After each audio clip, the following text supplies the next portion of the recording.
there, how's it going? Steve Stanley here.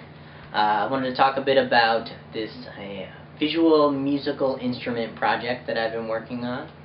A little while ago I came up with the idea to have a musical instrument that the performer actually manipulates visual elements instead of traditional oral or audio elements.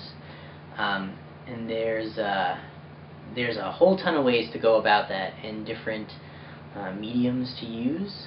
The one that was most familiar to me in terms of an emotional context and in terms of actually manipulating the technical aspects of it were theatrical lights, as per my background. So the lighting fixtures that seemed to be the easiest to work with were LED strip lights, because they don't require a whole ton of power, so you don't have to carry around a whole dimmer rack from show to show and gig to gig. If this is a setup for a gigging musician that's touring around, requires a little bit of power. You get a whole really broad range of saturated colors. There's a lot of emotional, contextual things that you can play around with and have a good time with. And the other cool thing about it is a lot of semi-pro or amateur level DJ equipment.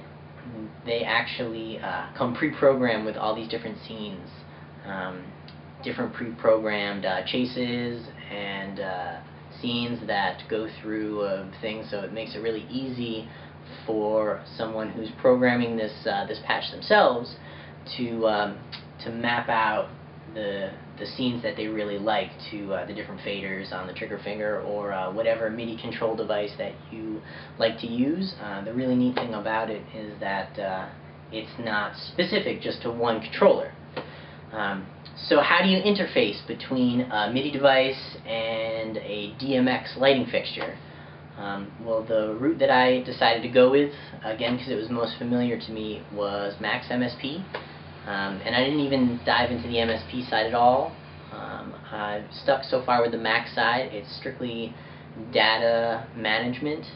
As a MIDI device comes in, the Max patch analyzes what it is, and then based on the preset programming that either the performer or the programmer has decided upon, it outputs a specific DMX signal to your lighting fixture, and it makes a light happen, so that as you hit the different pads, or you move the faders, you turn the knobs, the pre-programmed effects get transferred to the lighting fixture.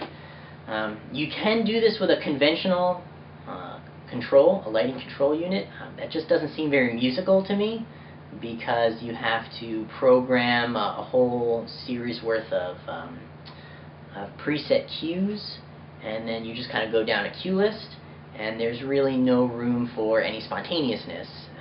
There's no room for improvisation in the moment.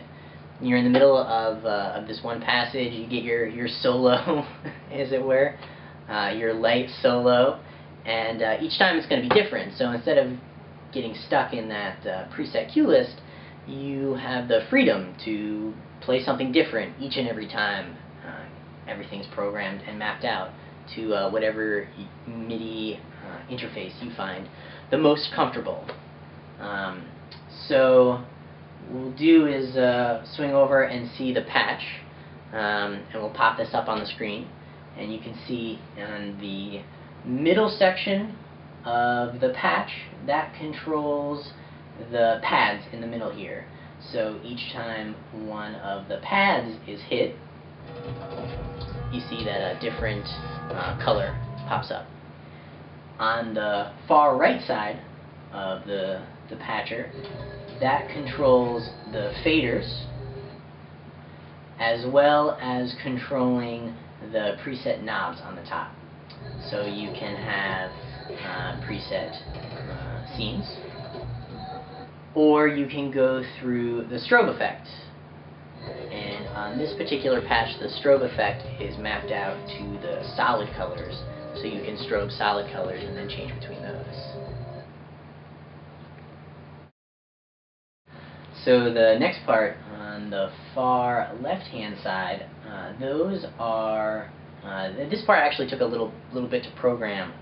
Initially, I have the pads which are mapped out to that middle section to activate individual colors, and the color mixes on the RGB make it really easy to do so. And you get a lot of neat colors just out of red, green, and blue.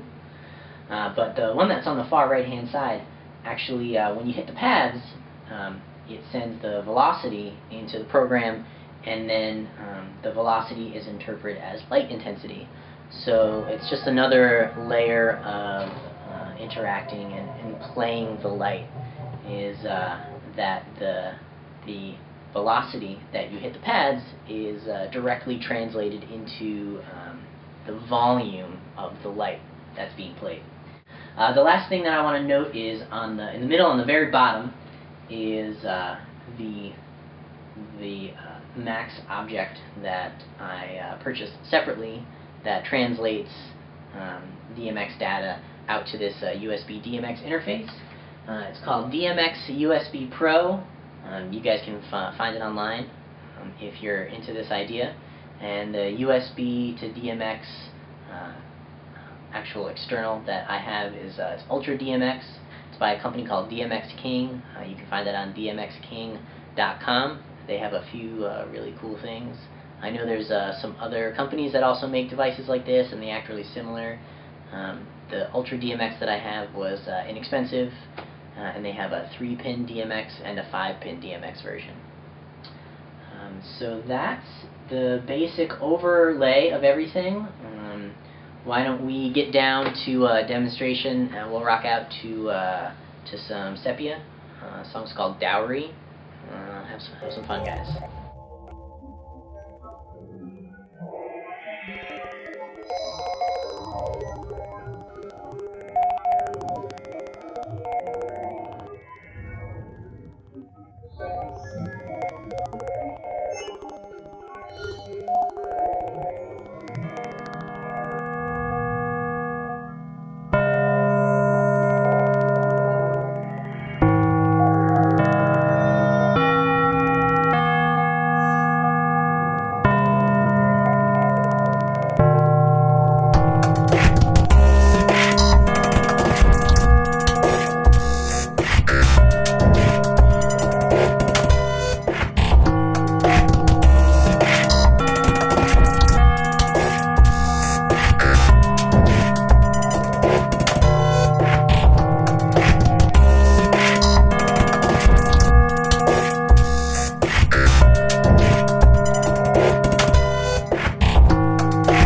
back.